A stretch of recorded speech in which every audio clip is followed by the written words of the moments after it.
Hello everyone, कैसे हो। बहुत लोगों का रैंक अच्छा आया पर फिर भी उनके पास स्पॉन्सरशिप नहीं है। कुछ का रैंक खराब है और उनके पास भी स्पॉन्सरशिप नहीं है। वो तो डिप्रेशन में ही मरे हुए हैं कि क्या होगा, कहाँ एडमिशन लेंगे।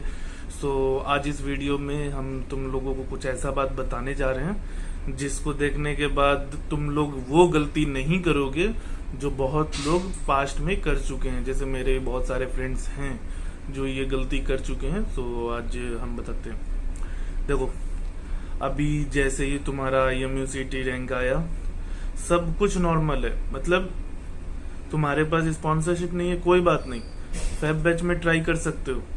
बट एक ऐसा ट्रैप है, उसमें कभी मत पड़ना। ये होता है डायरेक्ट एडमिशन वाला ट्रैप। मर्चेंट नेवी में चाहे कोई भी कोर्स हो, डीएनएस हो, बीटेक हो, बीएससी हो, कभी भी डायरेक्ट एडमिशन के चक्कर में मत जाना। डायरेक्ट एडमिशन के चक्कर में गए, कहानी खत्म। ये वीडियो मेरा थोड़ा सा डिमोटिवेट भी कर देगा तुमको, बट इसमें हम कुछ नहीं कर सकते हैं क्योंकि जो फैक्ट है वो फैक्ट है।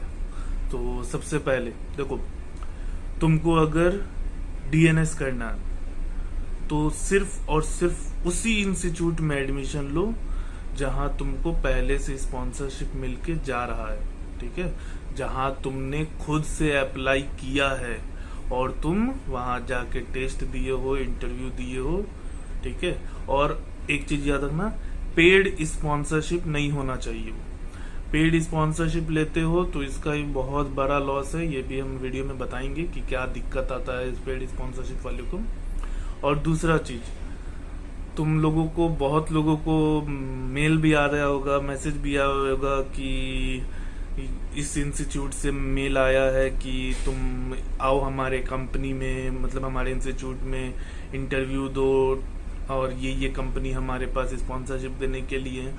तो सिंपल सी बात है, जब तुम अप्लाई ही नहीं किए उस कंपनी में तो वहां क्यों जाना। ठीक है, देखो, जो भी अच्छी और रिप्यूटेड कंपनी है वो तुमको कभी खुद से अप्रोच नहीं करेगी। तुमको जाना होगा, तुम जाओगे वहां, फॉर्म फिल करोगे, एग्जाम दोगे।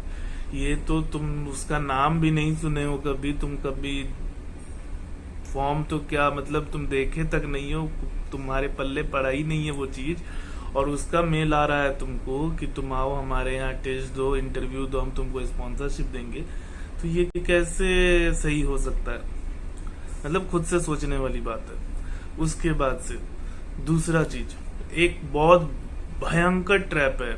मतलब कि अगर तुमको पीसीएम परसेंटेज नहीं आया या फिर रैंक नहीं आया, तुम चलो HND कोर्स कर दो, फिर ऑस्ट्रेलियन डेक क्रेडिट वाला कोर्स कर दो। सो इस सब चीज से बचो। HND जो कोर्स है वो, मतलब जहां तक हमको लगता है वो सही नहीं है। मतलब इंडियन कैडेट्स के लिए तो और सही नहीं है, क्योंकि मतलब वहां देखो, तुमको HND कोर्स कर तो लिए, बाकी सभी चीजों के लिए तुमको यूके जाना पड़ेगा, उसमें तुम्हारा अलग ही पैसा खर्च होगा। ठीक है, और प्लेसमेंट भी नहीं है। मतलब तुम कोर्स करने के बाद तुम नल्ले बैठे रहोगे। एक चीज हम बता देते, फैक्चुअल चीज है, जो भी तुमको बोल रहा है कि HND कोर्स कर लो, इस इंस्टीट्यूट से कर लो, मेरा जान पहचान है, या फिर ये है, ऐसे है, वैसे, सीधे सीधे समझ जाओ कि उसको पैसा मिला है उस इंस्टीट्यूट से कि तुम हमारे यहाँ एडमिशन करवाओ, हम तुमको इतना पैसा देंगे। ठीक है, क्योंकि ये ऑफर मेरे पास भी आ चुका है।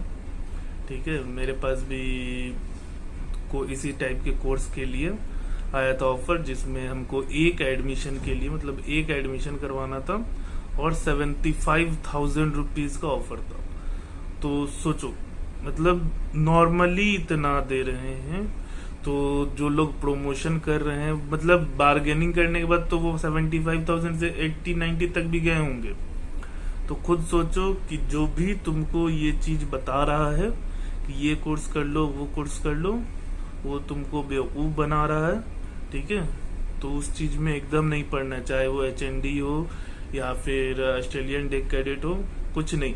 जो इंडियन कोर्स है वही करके अच्छे से सब कुछ इंडिया में करो।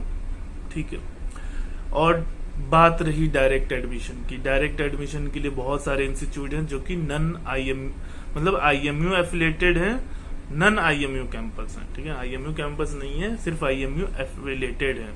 नाम नहीं लेंगे, मतलब नाम लेंगे तो फिर सही नहीं है। तो वो सब में क्या है, तुमको डायरेक्ट एडमिशन का ऑफर आ जाएगा वहां से, गलती से भी नहीं जाओ। ठीक है, ये वही लोग वहां जाके फंसते हैं जिनके पास आइडिया नहीं होता है। ठीक है, वो जाएंगे वहां 3 साल का 4 साल का कोर्स करेंगे, उनके पास प्लेसमेंट नहीं होगा, फिर वो पैसे देंगे एजेंट को, एजेंट उनको पता नहीं कौन से शिप पे, वो उनका जिंदगी बर्बाद। ठीक है, अभी हम एक बहुत जबरदस्त एग्जांपल भी देंगे। अभी जब हम सेकेंड मेट का कोर्स कर रहे थे तब एक मेरा फ्रेंड था। अब सबसे कॉमेडी चीज तो ये है कि वो आईएमयू कैंपस से डीएनएस किया था। ठीक है, एक चीज हम हमेशा बोलेंगे, आईएमयू कैंपस से बीएससी कर लो, बीटेक कर लो, सब कुछ कर लो, बट डीएनएस बिना स्पॉन्सरशिप के मत करना, नहीं तो जिंदगी बर्बाद हो जाएगा।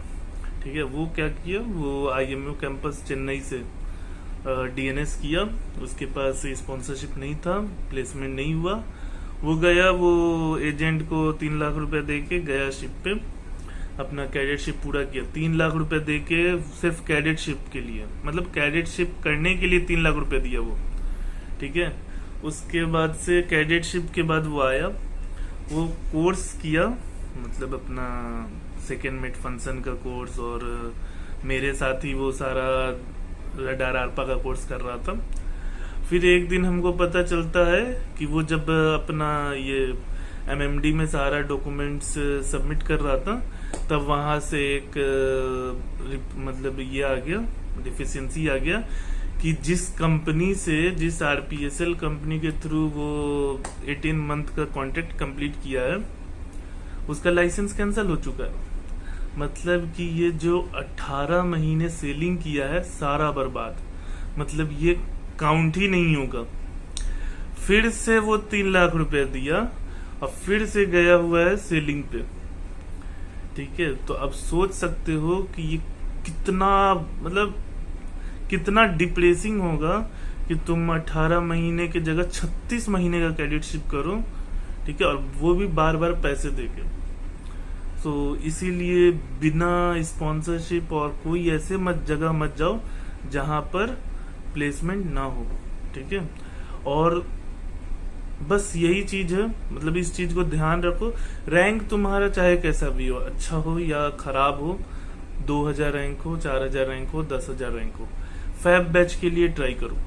देखो अभी दूसरा चीज, एक और चीज आएगा। अभी बहुत लोग, हमको पता है, कमेंट में भी फालतू फालतू चीज लिखेंगे, बट ये भी फैक्ट का चीज है। अभी तुम्हारा जैसे 7-8 हजार रैंक आ गया तो तुमको कोचिंग वालों का फोन आएगा कि देखो तुम्हारा रैंक अच्छा नहीं है, अभी कोई फायदा नहीं है, तुम हमारे यहाँ आईएमयू सीईटी का बैच ज्वाइन कर लो, 70,000 रुपया, 80,000 रुपया, 90,000 रुपया फी है, और अगले आईएमयू सीईटी के लिए अच्छे से प्रिपेयर करो। सो ये सब चीज में भी मत फंसो।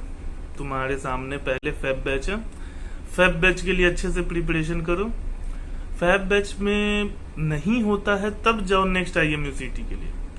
ठीक है, फैब बैच के बाद भी तुम्हारे पास 5-6 महीने रहेगा, तो 5-6 महीने इनफ होता है आईएमयू सीईटी के प्रिपरेशन के लिए। ठीक है, सो ये सब फालतू चीजों के चक्कर में मत पड़ो, डिप्रेस्ड मत हो, चाहे रैंक कैसा भी हो। फैब बैच में मैटर करता है तुम्हारा इंटरव्यू परफॉर्मेंस। अगर तुम्हारा इंटरव्यू परफॉर्मेंस अच्छा है तो स्पॉन्सरशिप से तुमको कोई नहीं रोक सकता है। लास्ट टाइम भी हमारे पिछले फैब बैच में हमारे आईएमयू में से कितने सारे बच्चे थे जिनका रैंक बहुत बहुत लो था, 9,000 10,000 रैंक था, उन लोगों को भी इजीली स्पॉन्सरशिप मिला। मैटर क्या करता है तुम्हारा इंटरव्यू परफॉर्मेंस। तुम अगर इंटरव्यू परफॉर्मेंस अच्छे करते हो सो जाहिर सी बात है तुमको मिल जाएगा स्पॉन्सरशिप। ठीक है, और कभी भी डायरेक्ट एडमिशन के चक्कर में मत पड़ना। और एक चीज हम बोलेंगे लास्ट और कड़वा सच, अगर तुम स्पॉन्सरशिप क्लियर नहीं कर सकते हो तो तुम मर्चेंट नेवी छोड़ दो। ठीक है, क्योंकि आगे चल के तुमसे सेकेंड मेट भी घंटा क्लियर नहीं होगा। ठीक है, सो अगर मेहनत नहीं कर सकते हो तो पहले ही छोड़ दो, क्योंकि तुम्हारे बस का नहीं है।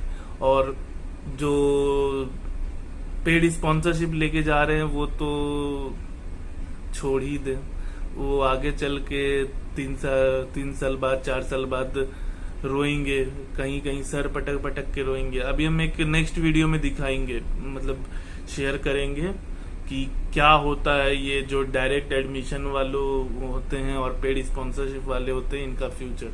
ठीक है, तो चलो आज के लिए इतना ही रहने देते हैं। Tata bye bye, take care.